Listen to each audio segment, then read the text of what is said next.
Will regulated militia be necessary to the security of a free state?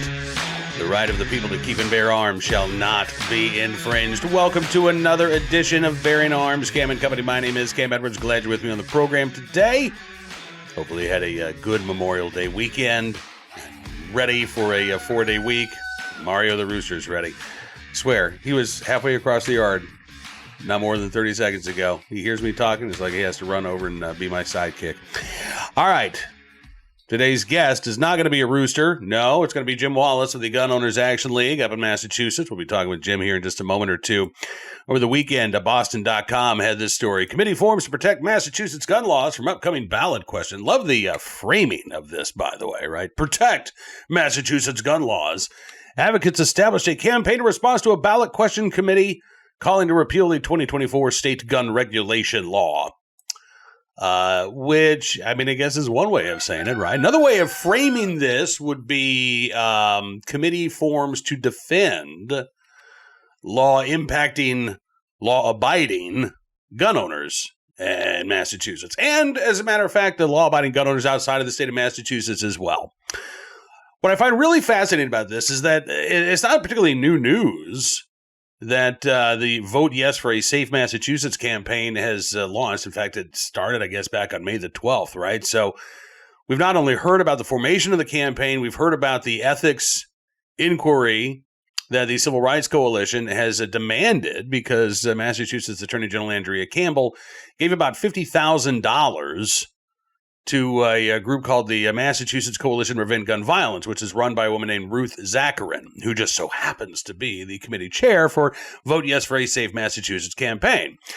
Interestingly enough, the Boston.com story detailing the formation of this campaign to defend Chapter 135 does not mention the ethics inquiry that Toby Leary and the Civil Rights Coalition have requested.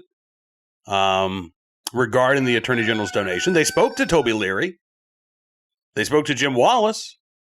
And they didn't quote Jim Wallace about any of the concerns that Goal and other groups have had regarding Chapter 135, the lack of information coming from officials regarding the enforcement of Chapter 135. Now, you will recall, of course, that this law... I swear to God, that rooster. You will recall that Chapter 135 was originally supposed to take effect like the end of last October. But Governor Maura Healey signed an emergency preamble 2 months after signing the bill into law, by the way, that put into effect immediately in order to keep the law on the books and enforced while this ballot question is percolating.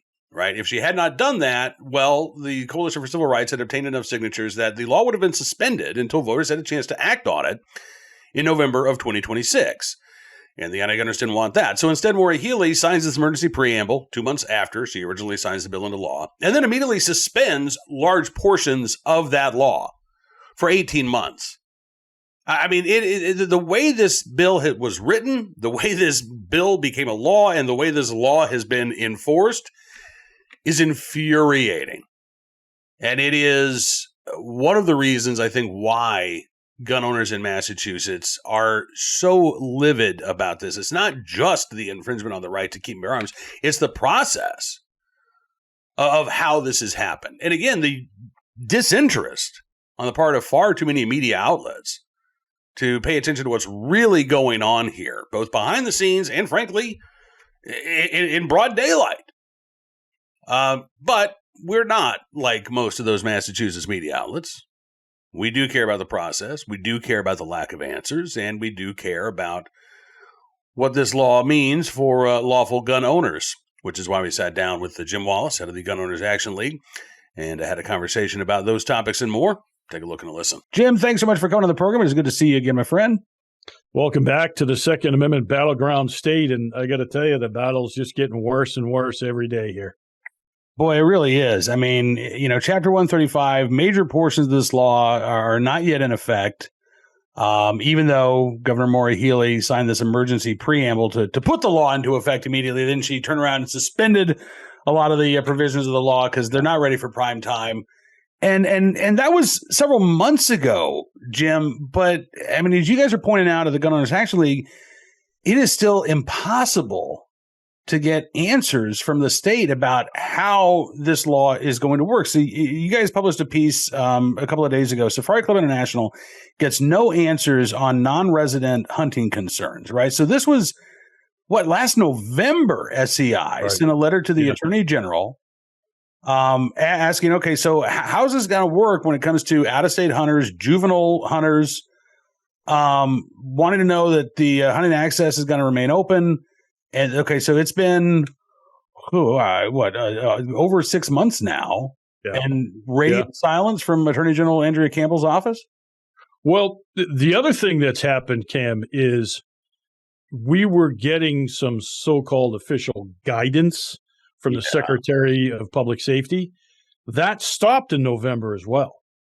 We haven't got any official guidance from the Secretary since then, even though the Firearm Control Advisory Board, which I unfortunately sit on, has dealt with several issues. One of them is the long gun roster, which we just put out a piece about that the FCAB basically, advised the Secretary, you're not going to test long guns like you test handguns. It just isn't going to work. Although I really would like to see somebody drop test a bolt action 458 Magnum just to see what happens. But, but we were told by the public safety attorney who sits on the board as well, yep, Secretary's on board. We're not going to do a roster. Okay, have you put out any official guidance? Well, no, we have the memo from the FCAB. Well, the FCAB is only advisory, and we always tell people that. So unless it comes from the Secretary, and even if it's an advisory board. Yes, absolutely.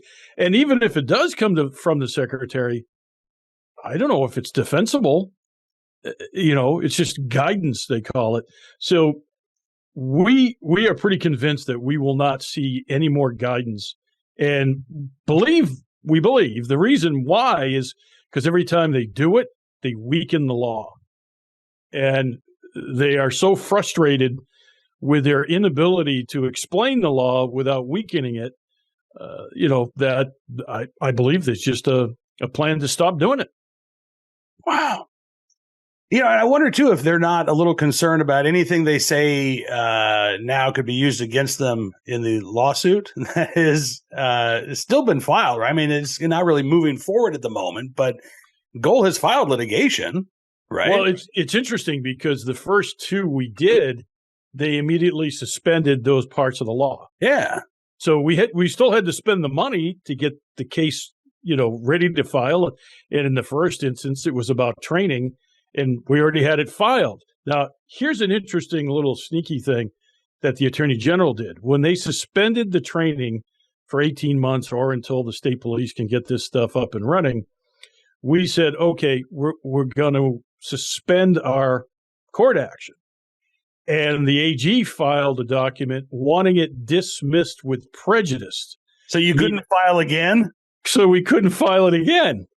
And we're like, wait a minute, prejudice? What do you mean? Nothing's even been decided here. So, we were successful in fighting that off. So the next one was the long gun testing and roster, which would have made a roster of approved long guns. And we spent the money, prepared the case, announced we were about to file it, and almost immediately they suspended that part of the law. So it's like whack-a-mole up here. And our members are frustrated. We're frustrated. How come you're not filing more lawsuits? Well, every time we do, they suspend it. So we're wasting, hundreds of thousands of dollars to get these cases going. And then the state just says, well, we don't really feel like doing that right now.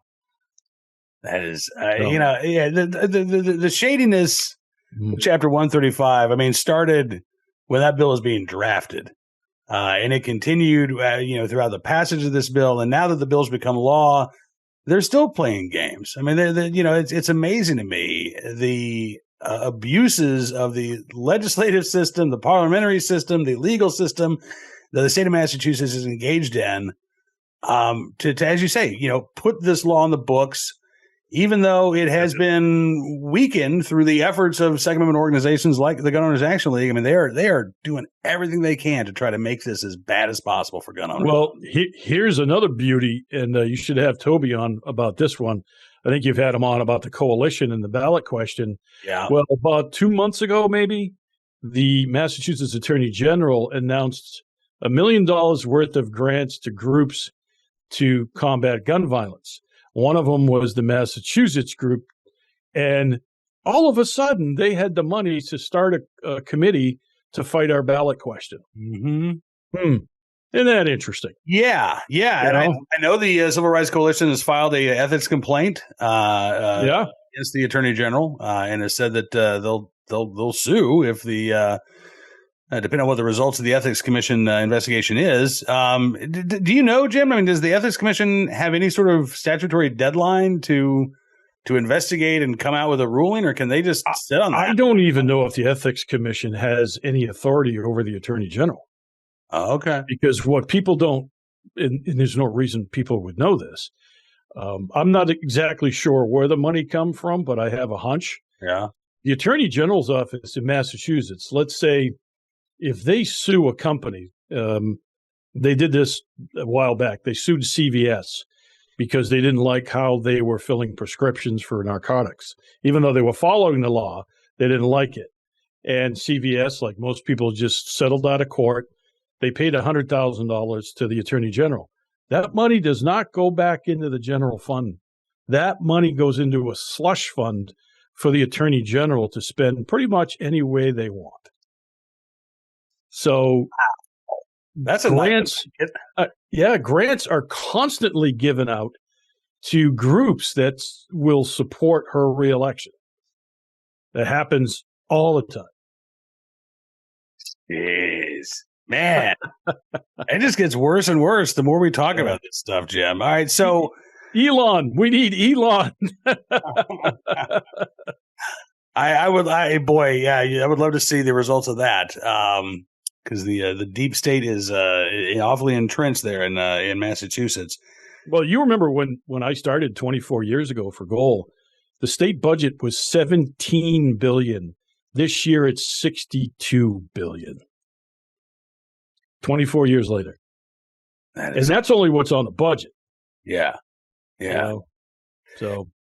So what is your message to gun owners right now? I mean, as you say, the lawsuits are sort of suspended until you guys have standing. I mean, honestly, and that's what I want people to understand. This is not that you guys are sitting on your hands because, you decided you got better things to do. There's no point in moving forward. A judge is going to say, you guys aren't harmed right now. So I'm not going to bother to weigh in on an injunction because these things aren't being enforced. You got to wait until these laws are actually in effect, or at least close to being in effect, before a judge will even take a look at your arguments. So the Civil Rights Coalition is obviously working to educate gun owners and non-gun owners, quite frankly, before the elections next year.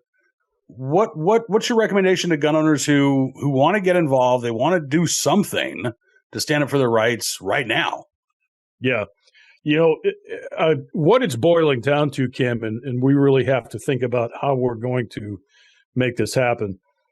The bottom line is we're trying all the traditional methods to seek, relief. It ain't working. We have all three branches of government, including the judiciary in the state, working against us. And we saw that in the Donnell and the Marquis decisions with non-resident licensing.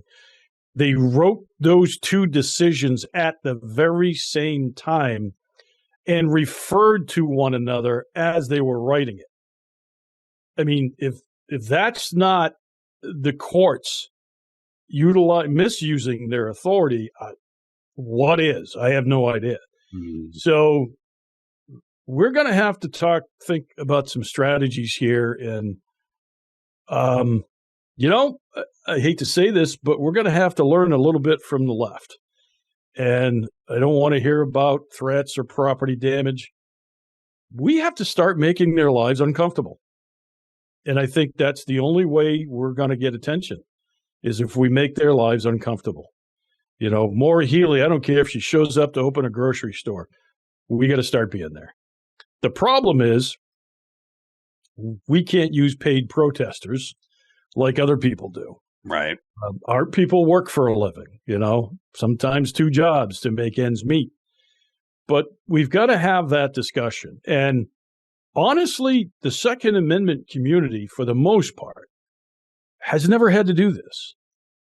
So kind of that level of civil protest is new to us. But we'll figure it out. Yeah. And there's one thing, our community can do is adapt, right? We adapted from muskets to what we have now. And we can certainly adapt to this. It's a whole new world, especially in a world, as you know, that trying to catch somebody's attention online, you have 1/6 of a second, right, to get their attention, and then try to get them to do something. So, I'm curious. I mean, we've seen the DOJ say that they are, actively investigating, like the Los Angeles Sheriff's Department. They're looking at, concealed carry wait times in Washington, D.C. Have you thought about, and we've seen, like Elise Stefanik and I think Claudia Tenney, representatives from New York, ask the DOJ to take a look at New York gun laws. Have you thought about asking the DOJ Civil Rights Division to come in and investigate Massachusetts' abuses of the rights? Yeah, we're actually starting to put that together now. Okay. But as you can imagine, those people are drinking from a fire hose. Yeah. So you're trying to get somebody's attention that so are a million other people trying to get their attention right now, right, because there's so many people seeking relief from corrupt government officials that it's, you're just a whisper in a hurricane at this point. Doesn't mean we ain't going to try, because we are.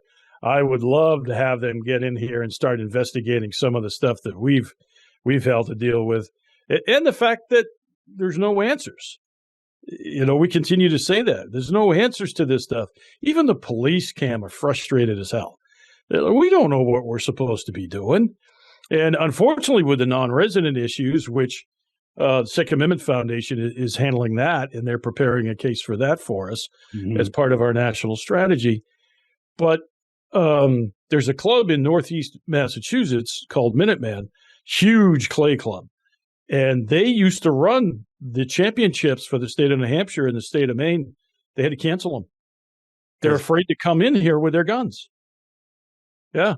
And I brought this up at the last FCAB meeting, and I was told, well, no, see, there's an exemption that if you're at a range and you're under the supervision of, someone who has a license to carry, okay, but how does the competitor get his shotgun to the range?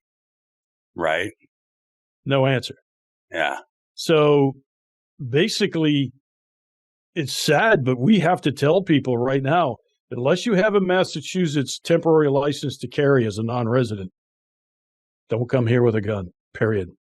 Because we know that certainly affects handguns and semi-automatics, especially for hunting. But there is no exemption for traveling into the state. There's an exemption for traveling through, but not into the state. And it's all these little things that we keep pointing out because we know every town was the one who wrote this stuff. Mm-hmm. The Massachusetts legislature didn't write this. This was a wish list from every town. So, here we are, and we're going to continue to battle through it. The other thing, Cam, I'll tell you, even people who I wouldn't have expected this from, the one danger we're seeing is that the state's losing people by the day. They just don't care anymore because they know if the state wants them, they got them. You can't comply. You can't. It's impossible because it can be interpreted in so many different ways. All you need is an aggressive district attorney, which that's happening already. Yeah. And we'll have news on that probably within the week. Okay. So, yeah, it's people are just giving up and just saying, you know what, I'm going to do what I think I need to do and the hell with them. And that's not what you want as a society. Yeah. But here we are. Here we are. All right. Well, listen, Jim, when you've got news on the abuses that you're seeing there at the local level, please come back and share them with us, will you, please? Absolutely. All right. In the meantime, if you are a gun owner in Massachusetts or outside Massachusetts, you can join the fight. Just go to goal.org and get in the game. They are doing fantastic work there defending the right to keep and bear arms, what little remains in the state of Massachusetts, and trying to claw back those rights that have been lost. Jim Wallace, as always, my friend, thanks so much for spending some time with us. Look forward to doing this again soon. All right, Kim. My thanks to Jim for joining me on the program. We will have, hopefully, an update for you on the request for the ethics investigation here in a couple of weeks. I am guessing there's not going to be an investigation. That's my prediction, but I would love to be proven wrong. All right, turning our attention now to today's Armed Citizen story, our good deed of the day, and our recidivist report. We'll start there. Again, not a true recidivist case. I believe this individual a first-time offender, but it is one of those sentences that leaves you scratching your head, because we are told that straw purchases are a big deal, right? If you buy a gun for somebody who's not eligible to own one, it's punishable by up to 10 years in federal prison if you are charged at the federal level. And yet here's the headline: firearms purchase leads to 2 years of probation for Phillips County, Arkansas woman. The woman in question, 26-year-old Darnisha Janae Lee of Helena, West Helena, indicted by a federal grand jury in Little Rock in March of last year, charged with making a false statement while acquiring firearms from a federal firearms licensee, a charge that, again, could carry up to 10 years in prison. On January 24th, Lee pled guilty before U.S. District Judge Lee Rudofsky for a superseding indictment that had been returned on December 3rd of last year, charging with one count of making a false statement in records, which carries a maximum penalty of 5 years in prison, according to the Arkansas Democrat-Gazette. Rudofsky, according to the paper, calculated Lee's recommended sentence guideline at 10 to 16 months in prison and 1 to 3 years on supervised release. Although federal sentencing guidelines allowed for between 1 and 5 years on probation, under the sentencing guidelines, Lee was not eligible for probation. So sentencing her to 2 years probation required the judge to vary downward from the guidelines. Lee's attorney, Assistant Federal Public Defender Kristen Green, and Assistant U.S. Attorney Reese Lancaster both recommended a sentence of 2 years on probation. Green argued that Lee has no prior criminal history and she committed the offense out of family loyalty, saying, quote, she's a family woman, she's a mother, she's deeply rooted to her community. Part of those deep roots in the community, her family, is why she's here today. The reason Ms. Lee has a criminal history today is that deep connection to her family. Well, listen, I'm sure if you ask every straw purchaser why they did what they did, almost all of them are going to have good reasons, right? I trusted the individual. I loved the individual. This person was family. This person was a friend. I needed the money so I could put, food on the table, so I could buy medicine for my baby, right? I mean, you're going to get all kinds of good excuses. But the reality is that Lee bought guns for 2 convicted felons. A gentleman named Kyle McIntosh and her brother, Justin Lee. According to court records, Lee told agents that McIntosh and her brother picked her up from her home, showed her a picture of the guns that they wanted her to buy, and then drove her to the pawn shop where she purchased the firearms with her brother's credit card, by the way. This was, I guess, back in 2020 when the purchase was actually made, because December 5th, 2020, McIntosh was arrested and had one of the guns on him in Memphis. Justin Lee was arrested February 9th, 2021, just more than 2 months later, with a gun that was purchased in his possession. So again, within 6 months of buying these guns for family, they're both arrested on, it sounds like, additional charges, and that they happen to find the guns on them. The judge expressed concern that a probationary sentence could send the wrong message to others that straw purchases of firearms is not a serious enough crime to warrant prison time. And frankly, the judge should have stuck by his guns, no pun intended. But Rudofsky, citing Lee's lack of criminal history, educational goals, and strong family ties, which again, I would seem to be a cut against her, not in favor. Rudofsky said he believed that the recommended sentence would be sufficient to address all issues except general deterrence. He said the idea there is you want to give a sentence that is going to send the message to people looking in from the community that they can't do this. If people are circumventing background checks by purchasing guns for people who shouldn't have guns, that's a huge problem. The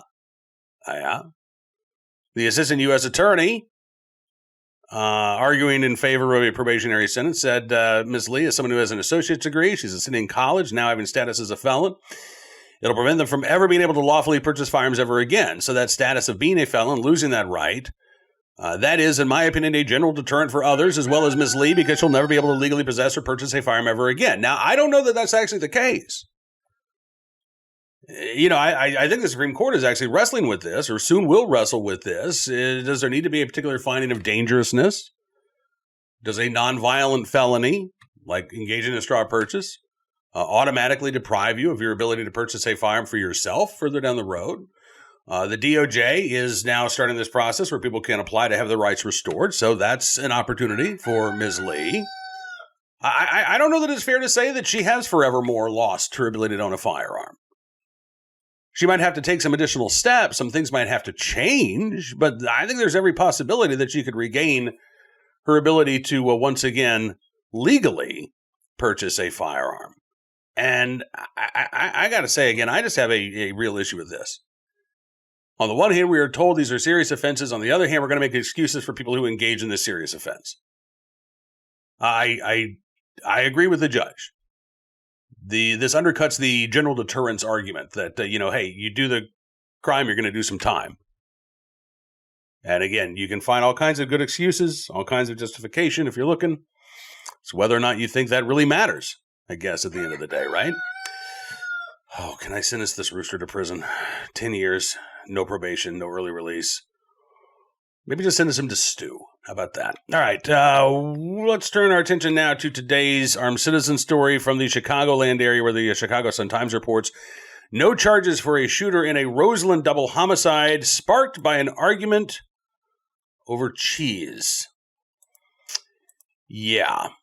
So, authorities in Cook County said on Friday that they will not be filing murder charges against a person who allegedly fatally shot two men at a Roseland restaurant last week, saying that he acted in self-defense.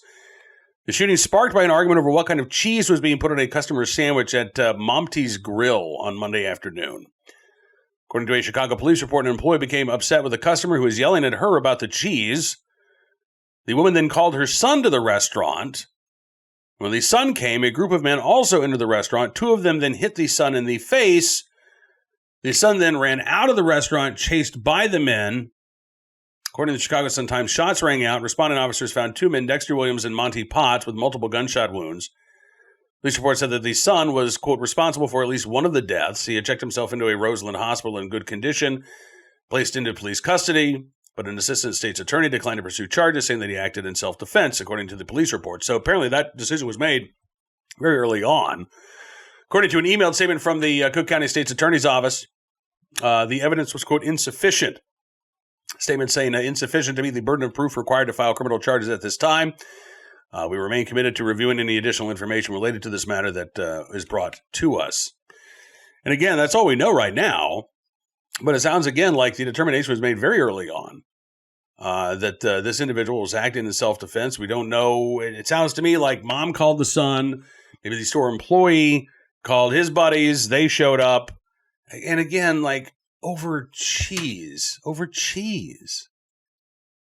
This is one of those stories, frankly, so many of these defensive gun use stories never had happened if people just would have not escalated the situation, right? I mean, how many road rage stories have we talked about where if somebody had just taken a deep breath, driven down the road, they'd be alive today. But no, they had to go and attack somebody because they didn't like the way they were driving.